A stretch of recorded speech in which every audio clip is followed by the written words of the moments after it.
The European Court of Human Rights has stepped in and prevented the Conservative government from deporting or migrating or processing illegal channel crossings in Rwanda after Brexit.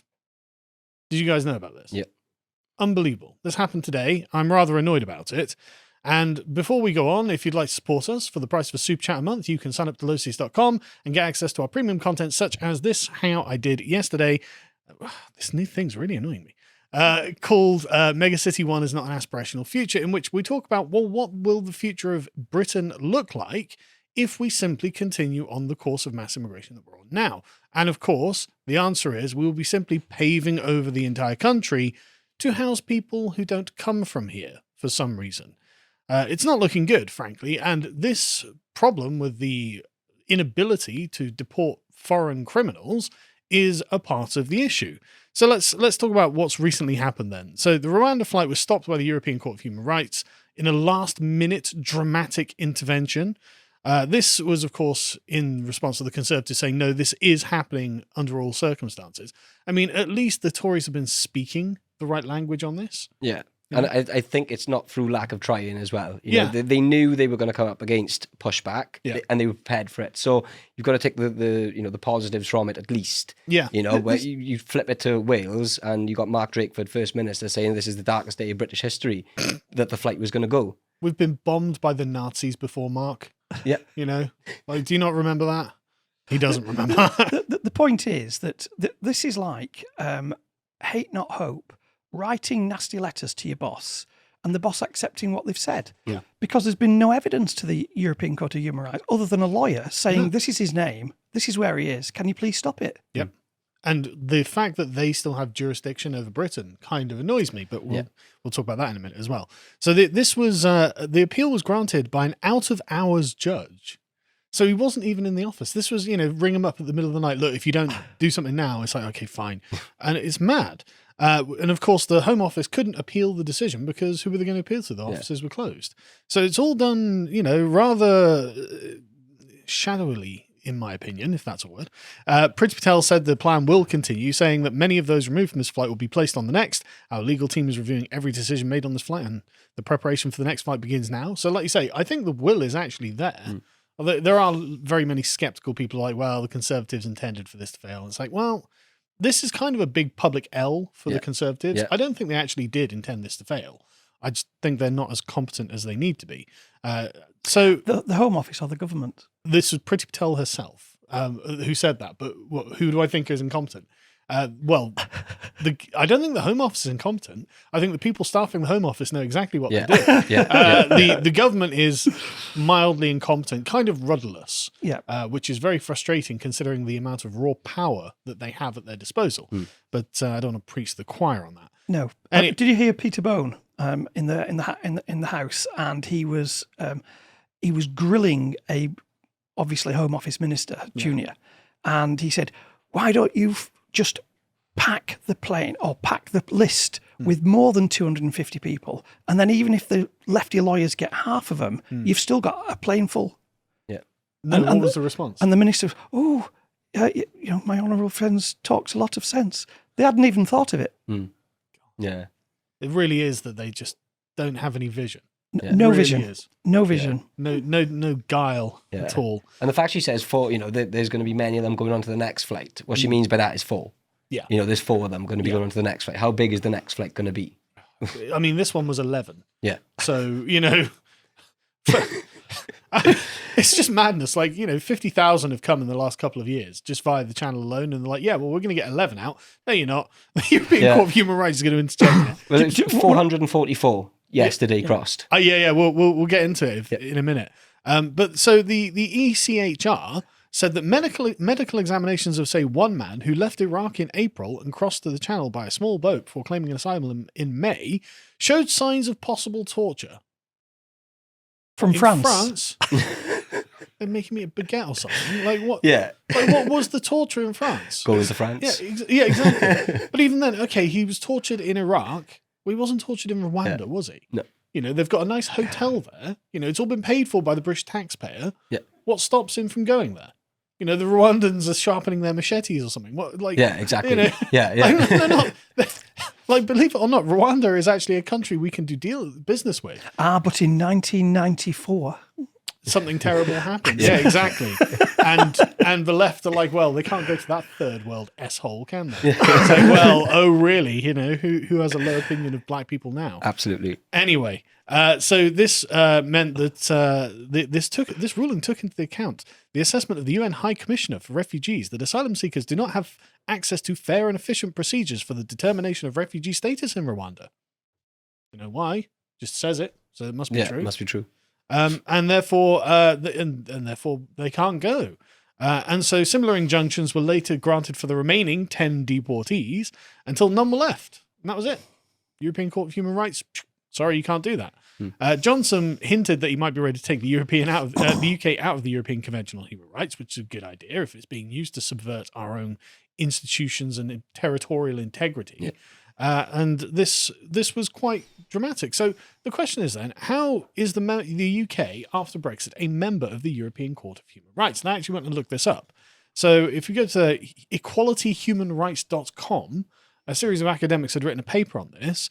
And so this was part of the European Convention on Human Rights, which we are actually responsible for drawing up. Yeah, but we that's it. We actually wrote it for them. Yeah. Because of the atrocious wars that they had and the Holocaust. Yep. So Churchill and I think it was Maxwell Fry, Maxwell Fry was the lawyer, he wrote it, but it was for them, not us. Yeah. But we did agree to it. We did. In 1966, we accepted the jurisdiction of the European Court on Human Rights, which allowed them to essentially bring us under their sort of purview.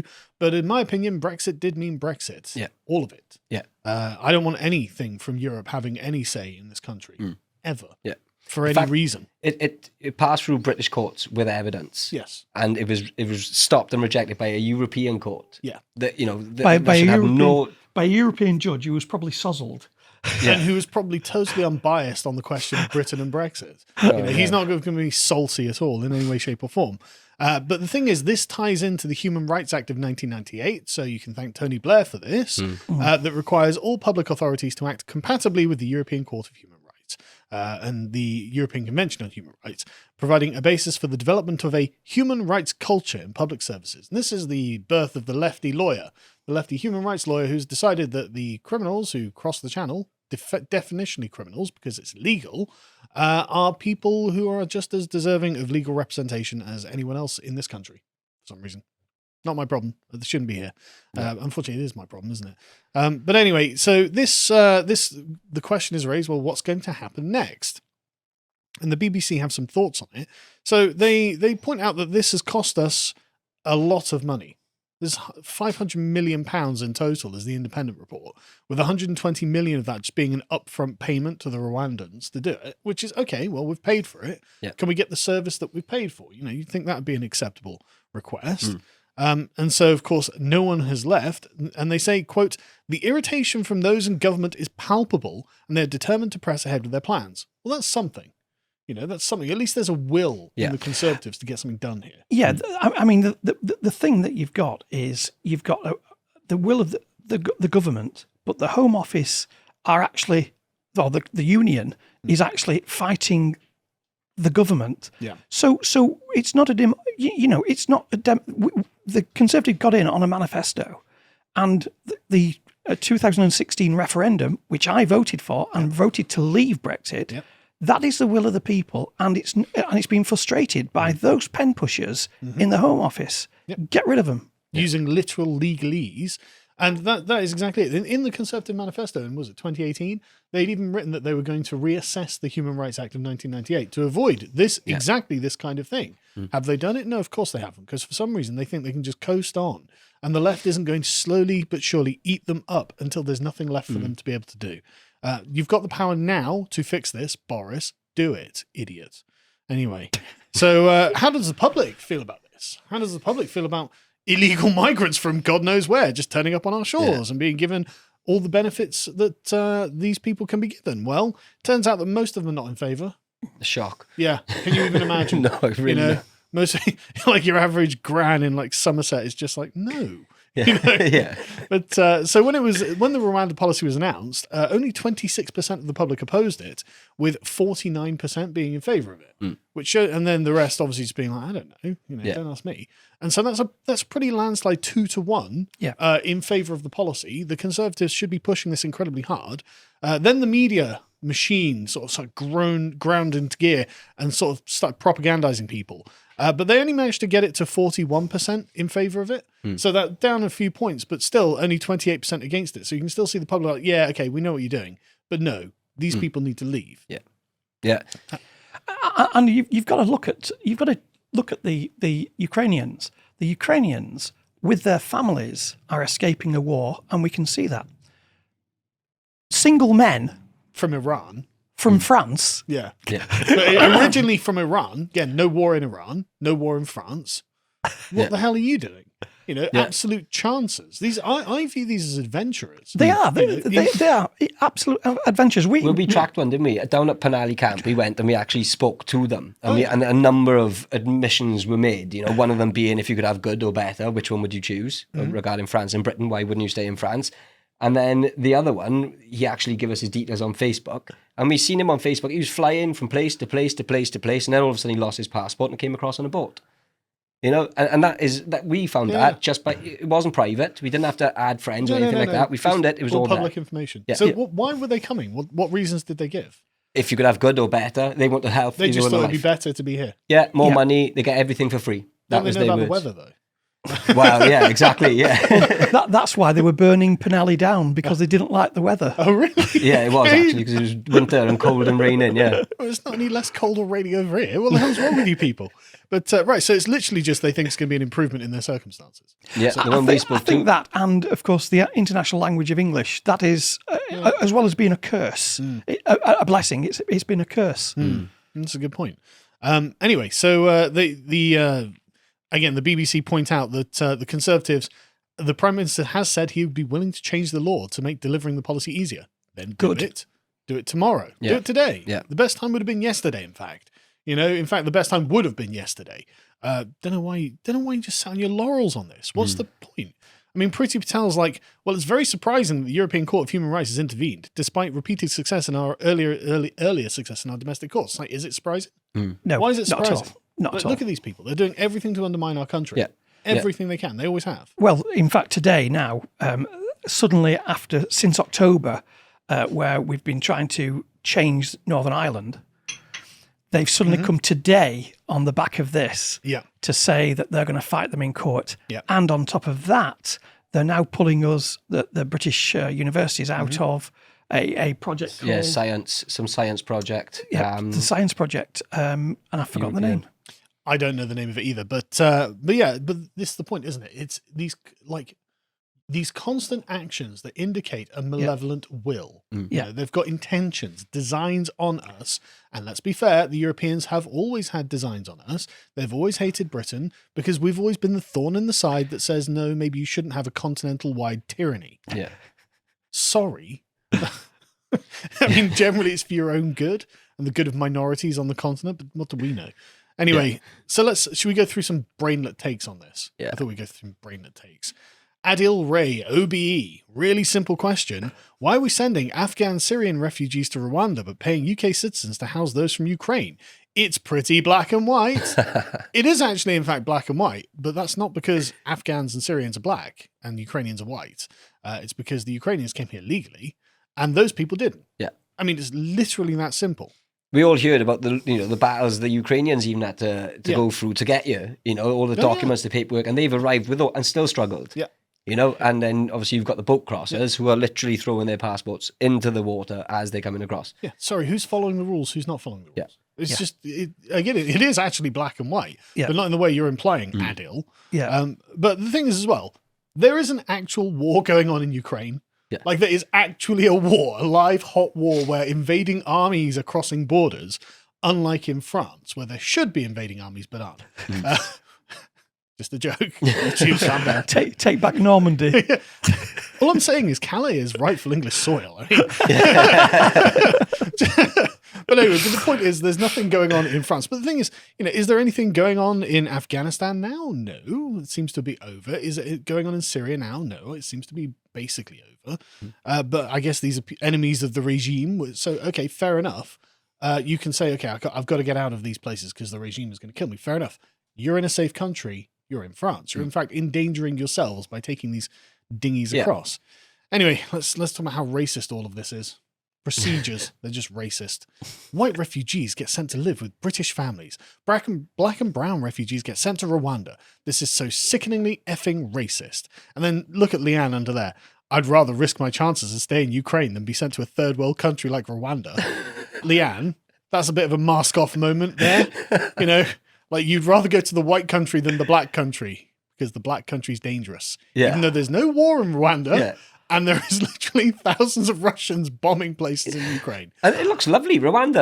I've seen the videos. I can't remember which football team it is, but they got Visit Rwanda on their arm. Yeah. So what is wrong with Rwanda? Rwanda's interested in bring up a tourist economy. And things like that. They're like, okay, well, look, we can actually, become an economically viable and successful country. Unlike people like Leanne are going to be like, no, blacks. It's like, Leanne, that's not on. You can't just say that. I'm not the progressive here. You're the progressive. It actually is. It actually is. Suddenly now, the left are using racist language. Totally. And racist. This. But why them? Why them? Because they're white? No, because they've entered illegally. They've entered legally. Yeah, that's literally the reason. They've actually not lost their documents. Yeah. And there's an actual war going on where they were living. Call me crazy, but I thought that was important when what decided whether you're a refugee or not. But I just love this. Oh no, Rwanda's a third world S-hole. It's like, okay, that's a very Trumpian position there. But anyway, let's go to Dr. Shola. Love Dr. Shola. Oh. How do you guys feel about Dr. Shola? Oh, I can't stand her. Descendant of Nigerian royalty. I just every time you didn't know that she's the granddaughter of the former Nigerian king. So oppressed. Yeah, she I think lives in Surrey somewhere, in one of the most expensive areas of Britain as well. Yeah. So it's like, it doesn't. The oppression. Yeah, she's one to watch, or one not to watch. I put her in the same category as James O'Brien, people like that. We'll get to James O'Brien in a minute. He made me listen to him this morning. I made him listen to it for 30 seconds, and he was just shouting at the radio. John, whenever me and John have to drive to London, he puts on James O'Brien on the radio, and honestly, I'm just sat there grinding my teeth. He's unbelievable. He's just such a liar. He's just a lie. That's exactly what I was saying. Yeah. And John's like, no, we've got to listen. And he's really smug about it. And he'll sit there and go, well, not everyone had the education I had. So you're a posh, smug twat. Yeah. Shut up, James. Literally just shut up. Sorry for swearing, folks. I do try not to, but it's the only word in English that accurately captures the quality of the man. Yeah. Am I wrong? Yeah. No, you're absolutely right. But anyway, so Dr. Shola has said Boris Johnson's attack on human rights lawyers is an attack on human rights. Boris Johnson is the enemy of the people. Yeah, but which people though, Dr. Shola? Which people are you on side for? Anyway, let's go to James O'Brien. Love James O'Brien. Love his takes. These are amazing takes. Please note the absence of any suggestion that people facing deportation for any of the racist tropes used to justify the barbaric policy. They are not criminals or threats or terrorists, as if that's not been the case. Their crime was to simply get here, like Nadim Zahawi did, or like Priti Patel's parents did. Well, I mean, did they get here illegally? Yeah. No. Did they cross from France? Yeah, exactly. Did they literally break into the country, James, which is an actual crime? I know you don't understand this, but I love they're not criminals or threats or terrorists. Some of them are, actually, James. And we have evidence that some of them are. Yeah. For example, there was the Rasuli Zabadallah, 22, who snuck into the UK on a refugee boat after fleeing from Austria because he raped a 13-year-old. Took part in the gang rape of a 13-year-old, actually. And so this tip-off from the Austrian police helped us locate him because he was wanted in connection with the brutal gang rape in Vienna. James O'Brien, this is your man, is it? Come and collect him, James. Come and house him in your home, James. You must have a mansion. Probably got a few spare rooms. He can take a kip on your couch, can't he? The thing is, this has happened before. In 2021, right, as Breitbart report, 39 out of 50 foreign criminals were scheduled for deportation to a flight to Jamaica, and this was, of course, cancelled by the lefty human rights lawyers. Sorry, is this the people that Dr. Shola is defending? Yeah. Right, listen to this. The flight to Jamaica, scheduled to have left in the early hours of the morning, contained those who had been sent into imprisonment for crimes like drug offences, rape of a minor, and murder. So why don't we want to deport these people? No, exactly that. Yeah. These Exactly are that. awful human beings. And you could even come more recent as well, because there's, the hunters, the paedophile hunter sort of groups. Yep. There's a lot of them up by Napier Barracks now. And Yeah. you have so many reports. This guy crossed 4 months ago. Today we've stung him trying to meet a child. Yeah. Penally Camp, again, Yep. we were made aware, and they wouldn't talk to the police, but they talked to us of the people in the camp arranging on Snapchat to meet children in the local area. I've seen clips of it going around where the kids are like, I'm 15. Is that, Oh, not that one. even that one. No, this didn't make much news. Obviously, in Wales, they keep it quiet. Of course they do. But we made it aware. We've seen the messages. They want to meet children in the park with drink in the skate park, and these are the actual migrants in the camp. And we alerted people. We published it, and the parents went to meet them instead. But if we didn't publish it, Yeah. it wouldn't. Them children would have met them men. Yeah, that's unbelievable. And that's why, obviously, Drakeford doesn't like us. That's why he said that we are a threat to modern day Wales. Modern day Wales seems pretty gross, though.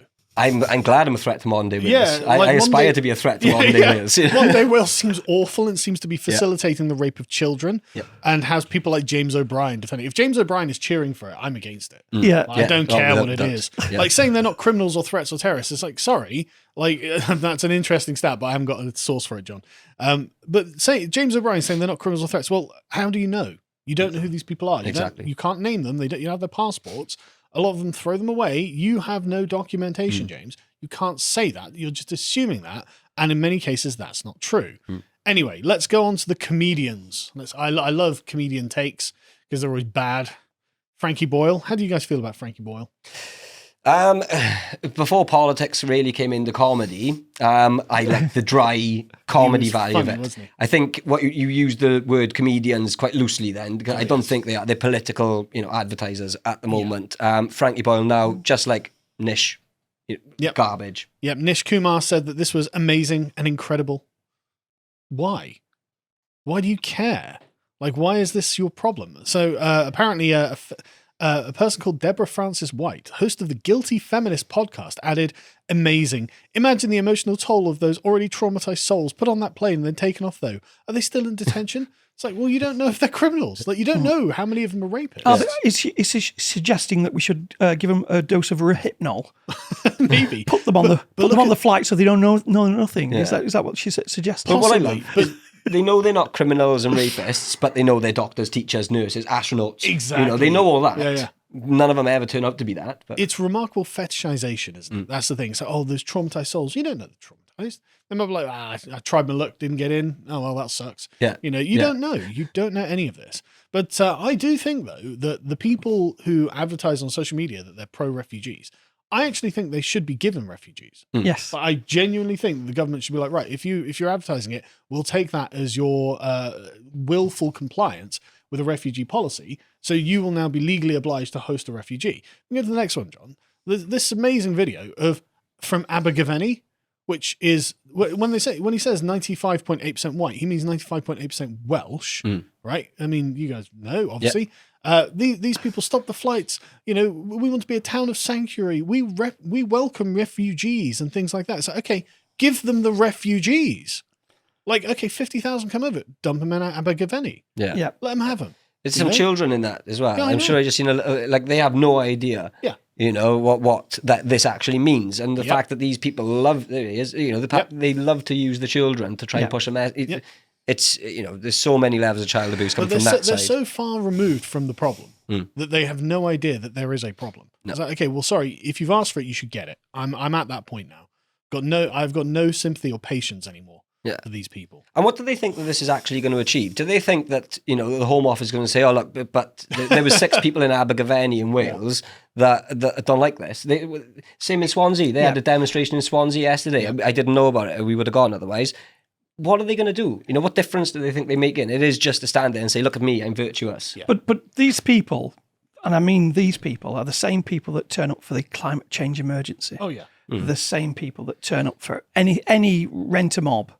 In fact, that's exactly what Calvin Robinson pointed out in the next one we're going to go to. He was on GB News, and he says, fascinating that bishops cannot agree on resurrection, virgin birth, or what is necessary for salvation, but they are unanimous on the Rwanda policy, Brexit, and climate change. It's remarkable, isn't it? Yeah. Like, it's the intersectional agenda. Yeah. And, we can all see that you all align exactly on all of the same points. Like, if one of these people comes up to me and says, oh, climate change is destroying the planet, I know every opinion you have on every single subject. Absolutely. Yeah. Funnily enough, Kelvin is correct, because we've got a bishop in St. David's, a woman bishop, and she, at one stage, she put on her own Facebook and Twitter that she didn't think that people that voted Brexit were Christians.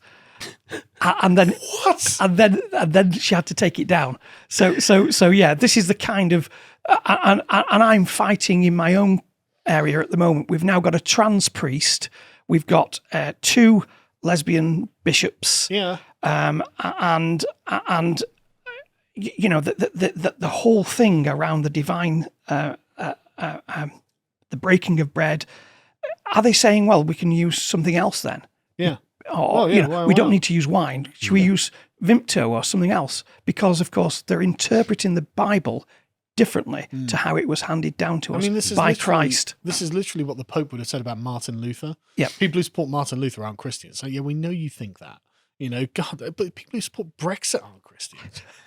As if the EU is ordained by God. Yeah. Like, what the hell is wrong with you people? Anyway, so as you were saying earlier, another 440 channel migrants crossed yesterday, which bloody obviously, it's just why not? Active patriots predicting 100,000 this year by dinghies alone. So yeah, well, the Conservatives are like, yeah, we'll have 1 million legally. Don't know why these people bother with illegal immigration when legal immigration is just open door. Yeah. Like, why not just come legally? Exactly. I know people. I don't know why. I know people personally, in an Indian family, husband, wife, and a daughter. And the hoops, one of them's, he's a scientist, a medical scientist. He's developing, I can't remember exactly what, but it's something groundbreaking. But and he's working someone hard. who's productive who you might actually want in your country. Yeah. And Guess he's what? paying £4,000. His wife has to pay £4,000. The daughter has to pay £4,000 for a year with a placement and a job. And they're like, not knowing whether or not they're going to be sent back. Whereas these guys, they just cross and they're never leaving. We've got them in the hotel just around the corner here. They're just hanging around outside drinking and smoking all day. That's all they do. After. Yeah, exactly. It's like, okay, well, let's bum a fag then, guys. Yeah. I actually think, and I'm paid for it. a stalwart not to have identity, but I've come to the conclusion now that we need to bring in a temporary identity, and those who cannot pass that identity are deported, full stop. They just go, get out. We don't want you. You're a burden on our society. If you can't prove who you are, where you're working, what you're doing, how long you've been here, what your background is, and you're in the black economy, then I'm sorry, this country isn't for you. Well, I agree. I mean, you shouldn't be here legally, being illegal, not paying taxes. Thanks for watching this segment for the podcast Lotus Eaters. If you enjoyed that, you can subscribe and check out our premium content at lotuseaters.com. For instance, mass remigration is inevitable, the most recent article from Bo. If you're interested in checking us out on social media, you can follow us at Getter at lotuseaters_com. Thank you and goodbye.